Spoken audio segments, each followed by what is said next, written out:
All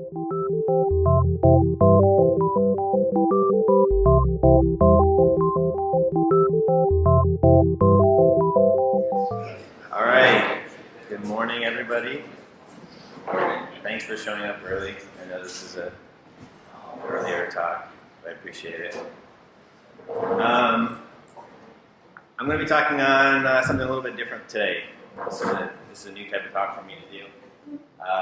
Something I titled The Engineer's Lifecycle. Uncreate, undestroy, and all this stuff in between. I realized last night, though, that my title was the longest by far, so I decided to shorten it. So, for those who speak emoji, there you go. Cool. A little bit about myself. My name is Jordan. I've been doing Android apps for over 9 years now. Kind of done everything in between, from startups to big companies. I currently work at Etsy.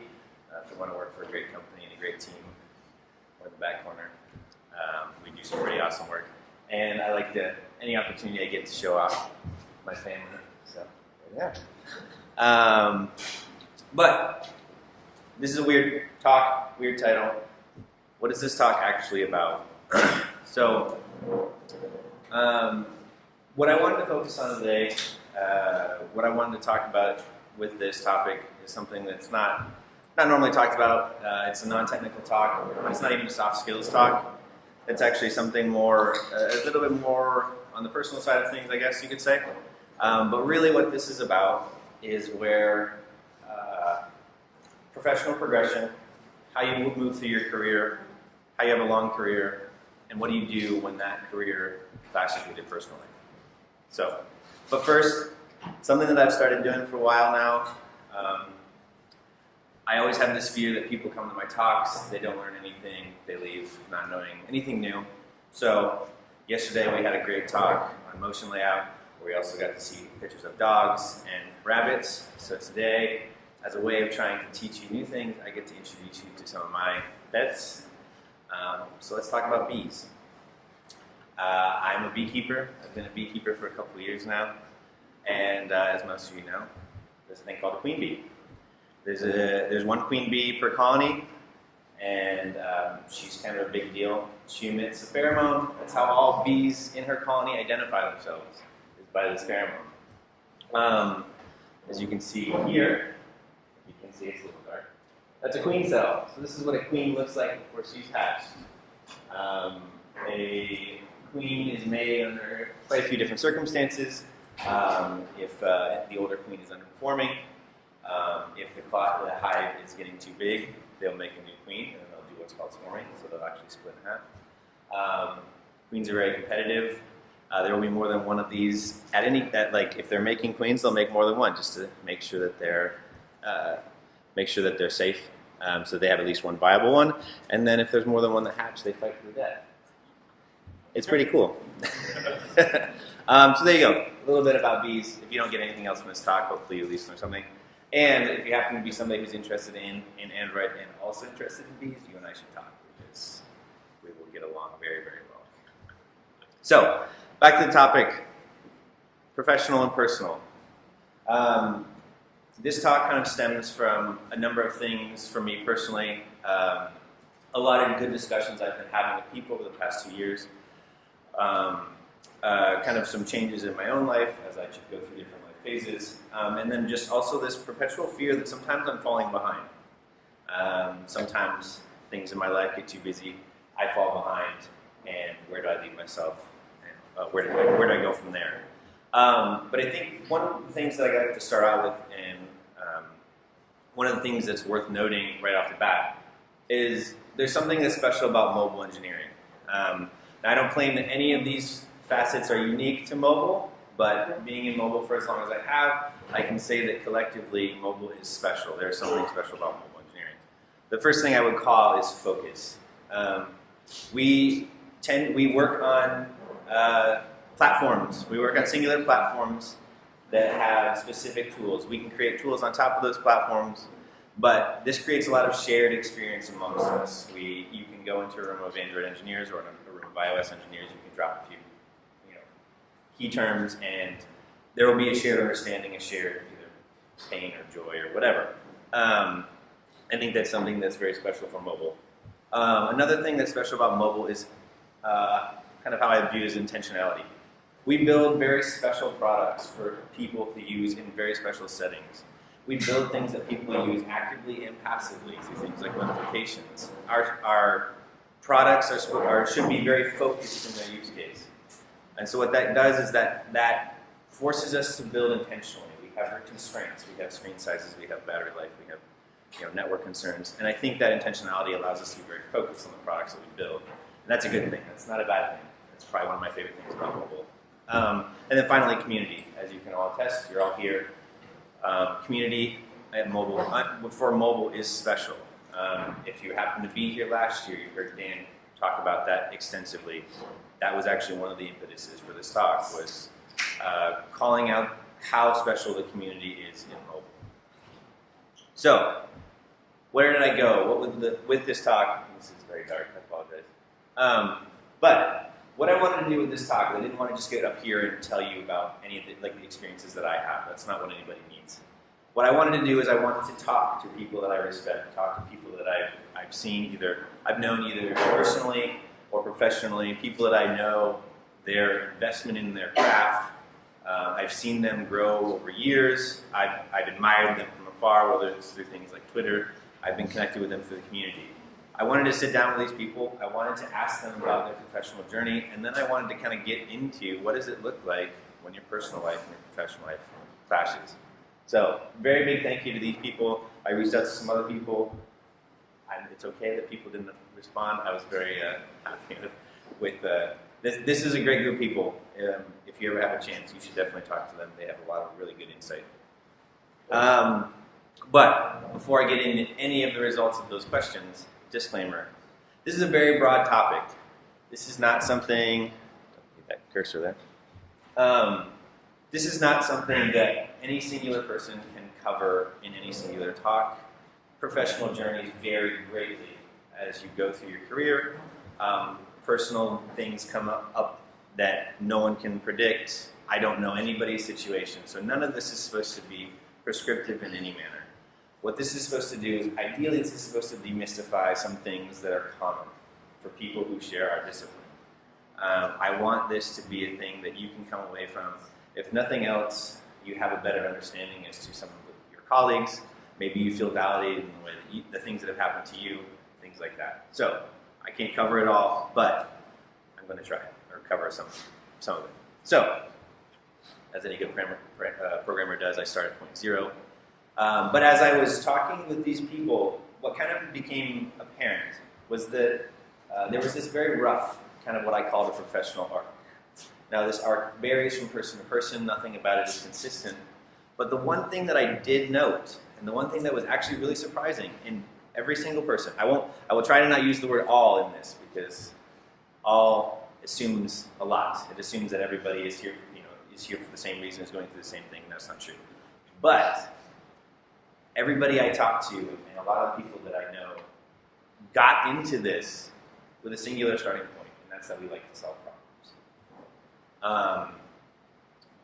Programming is a means to an end. I just love solving problems. I've learned to really love programming, but it's always been about the ability to build something and solve problems.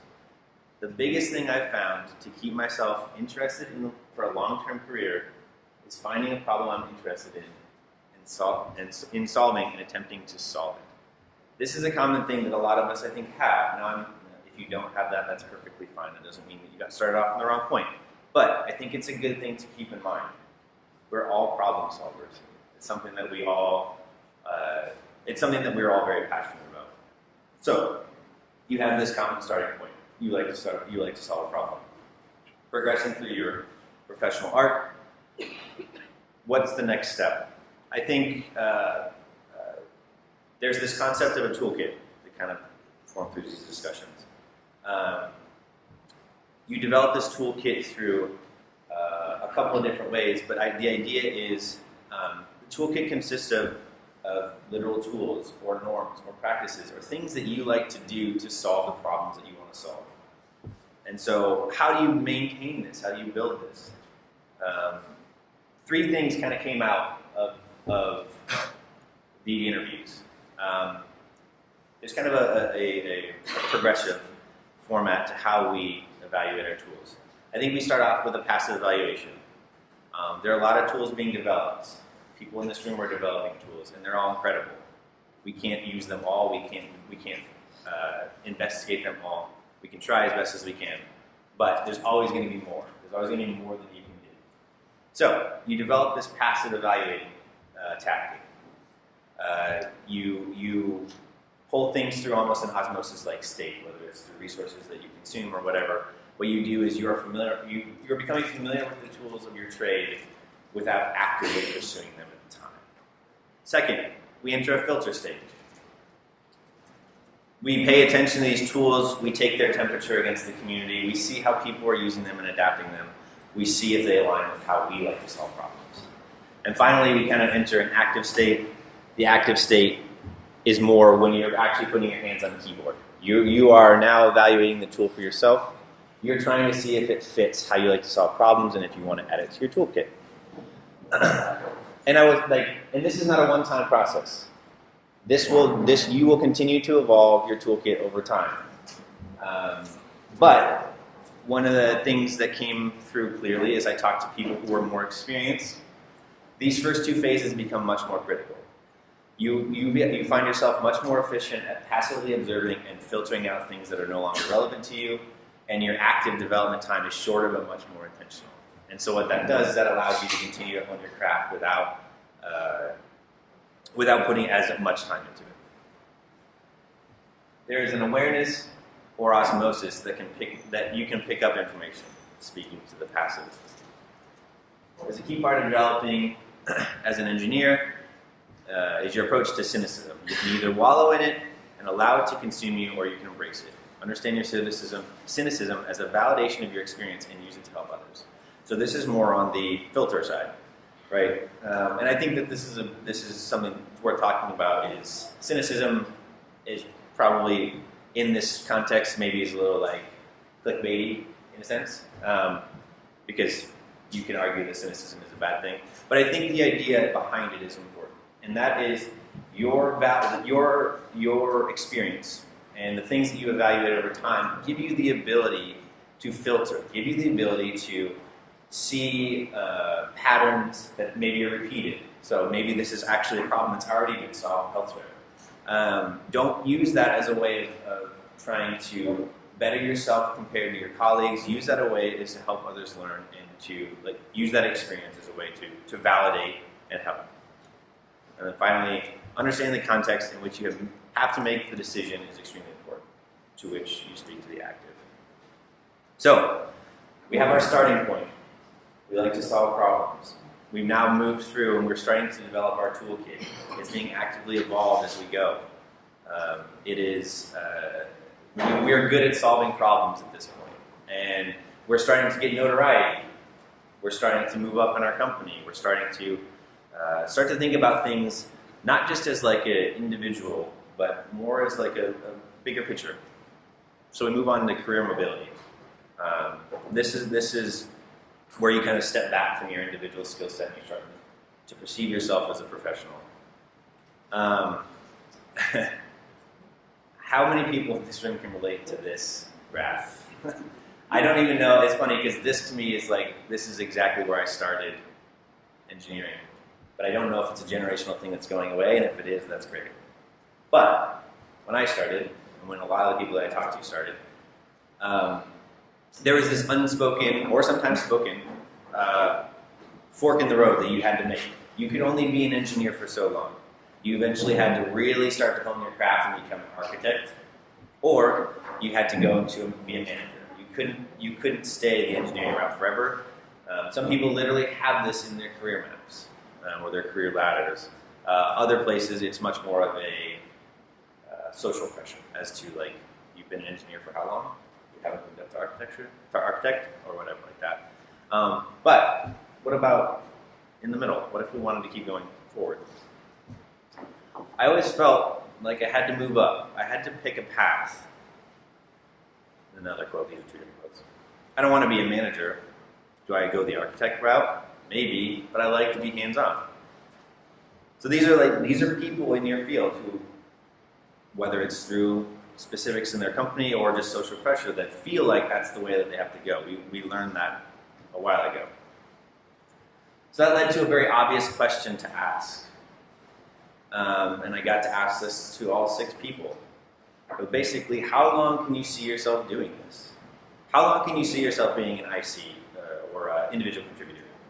How long can you stay in these roles, whether it's through pressure from inside your company, from performance evaluations or the like, or just your own personal pressure? You feel like you need to progress, you feel like you need to advance. And universally, across the board, everybody's answer was, I don't know. I don't know.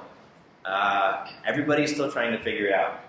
And I think that's a good thing to know.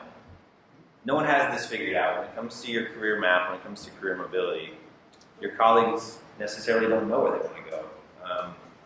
They don't know what it looks like for the long term. It's easy to make these short-term plans. It's easy to say, I want to work for the next step, the next level.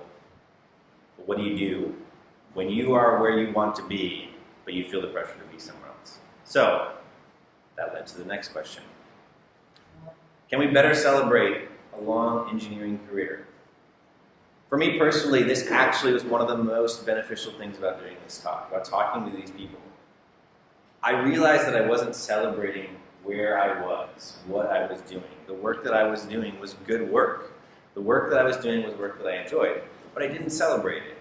I didn't celebrate the fact that while maybe my title hadn't changed in a while, I was doing good work, I was making good contributions, and I was learning things. I was still solving problems.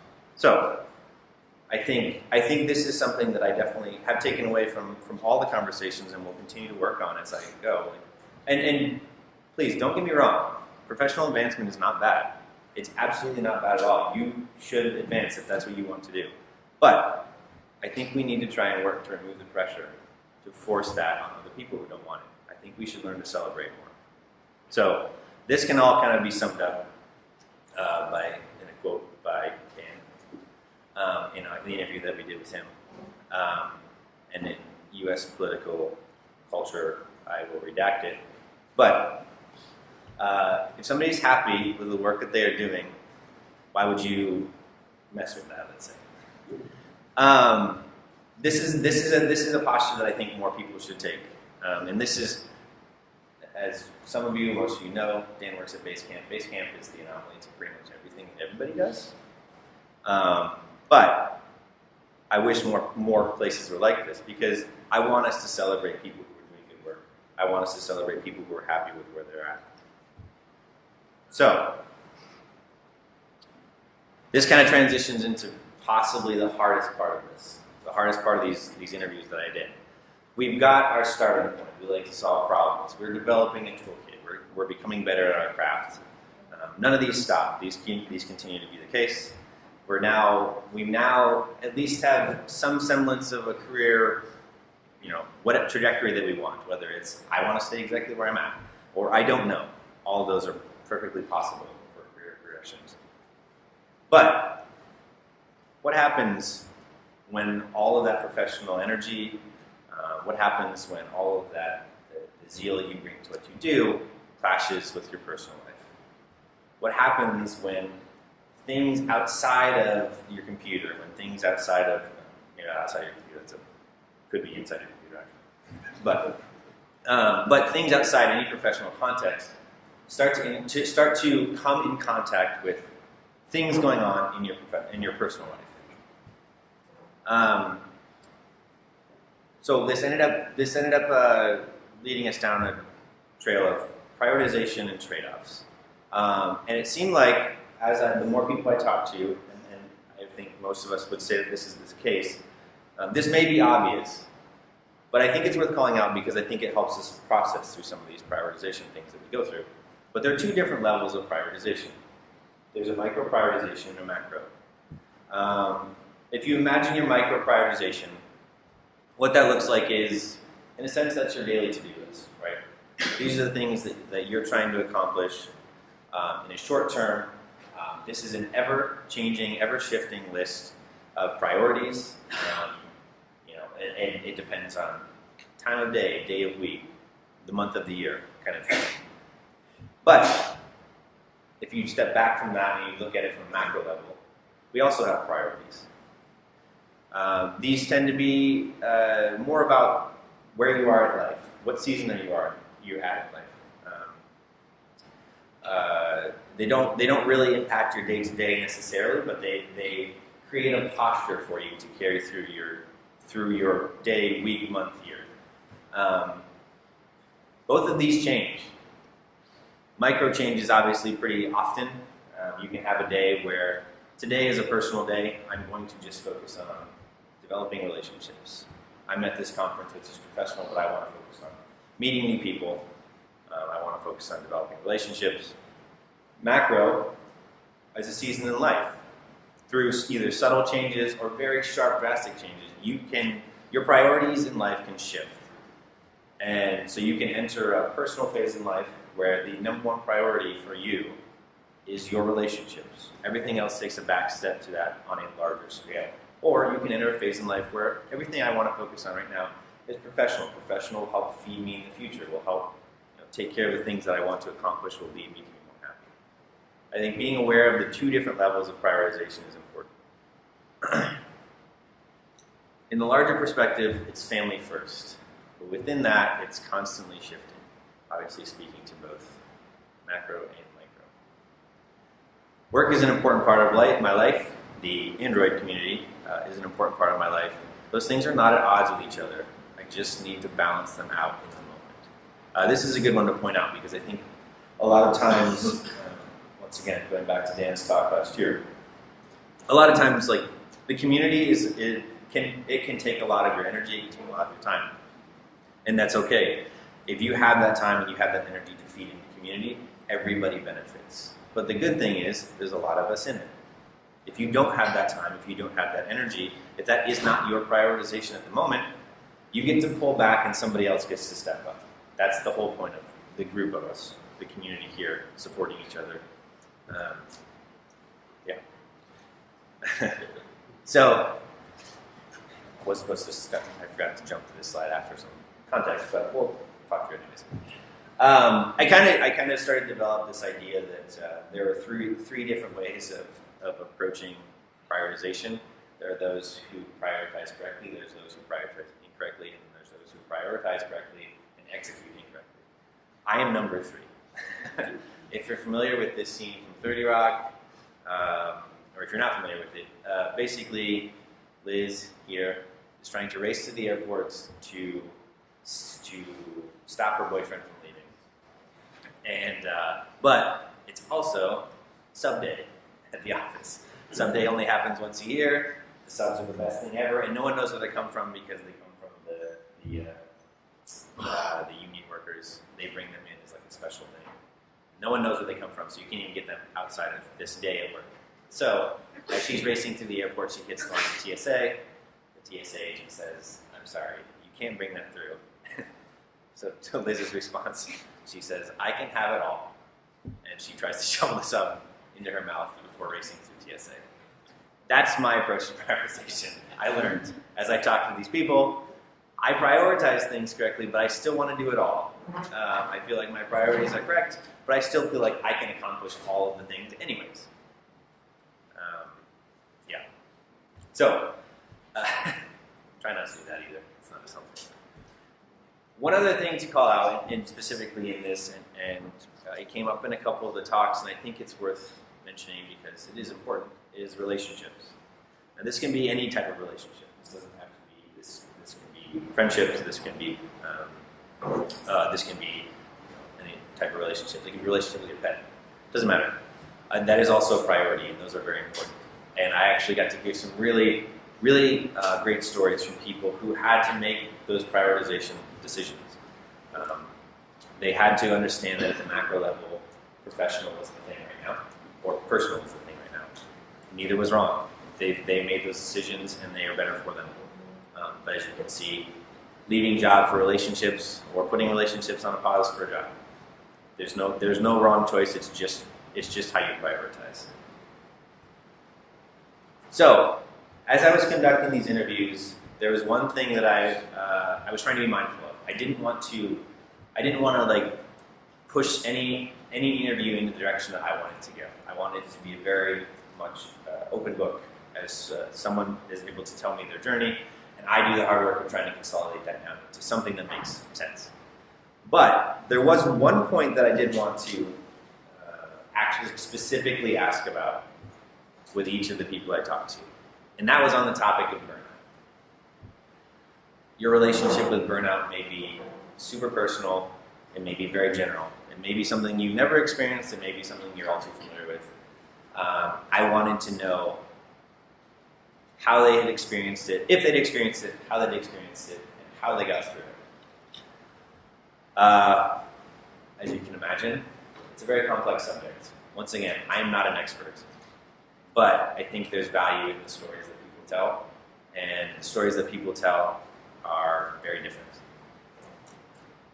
So basically, burnout can come from a lot of different places. It can come from the culture inside your company, pressuring you to work long hours, fast deliveries, whatever. Just the physical burnout from having to be mentally on all the time. It can come from any sort of internal pressure, whether there's unspoken or spoken, whether you need to hit a major deadline in order for companies to succeed. It can also come from something that's mundane, repetition. It doesn't have to be things that are like pushing you. It could literally be you're solving the same problems over and over and over again. And as we already stated, we like to solve problems. So if you're sitting in the same problem, it's not going to feel as rewarding. So, and one up here that is probably more, this is my relationship to it, but it can also be personal. I went through a burnout. I've gone burnout twice. One time was professional, working a lot of hours, very similar to internal pressure here, but I also had a personal level burnout where I was actually changing. I was going through a different life change. I was having my first child. I didn't know how to adapt. I didn't prioritize. And what I ended up doing was really burning myself out. Unfortunately, there's also no cures. The way that each individual dealt with burnout was different. Some people left the company they were at. Some people took a long break. Some people found a new problem to solve. It's not a clear cut, like, there's no one solution. But I do think that there's one thing that we should all take away from it. No matter where you are, no matter how you feel, it's okay to admit that you're burned out. We shouldn't ever be afraid to admit that you're burned out. You shouldn't feel like ideally you're in a situation where you're supported. I'm very thankful that both times when I did it, I was supported. But I want to tell you that it's okay. It's normal. Like I said, these people are excellent at what they do. The people that I talk to are some of the best I've ever met. They all burned out. They all survived. So, that's kind of a downer. But we can't end like that. So, first of all, you've kind of suffered through this whole process with me. You've listened to my non-traditional talk. So as a reward, we're going to do more BFACs. This time we're going to talk about colonies. So some terminologies for you. These are one of my colonies. What you see here is a process called bearding. If you ever see bees on the outside of a box doing this, all it means is it's really hot in there. So what they're doing is they're removing their heat from the inside so that the eggs can stay at the correct temperature. If you ever hear somebody mentioning the word absconding, what absconding means is that means the bees have left their hive. Hive being the box they live in, colony being the bees, the colony left the hive.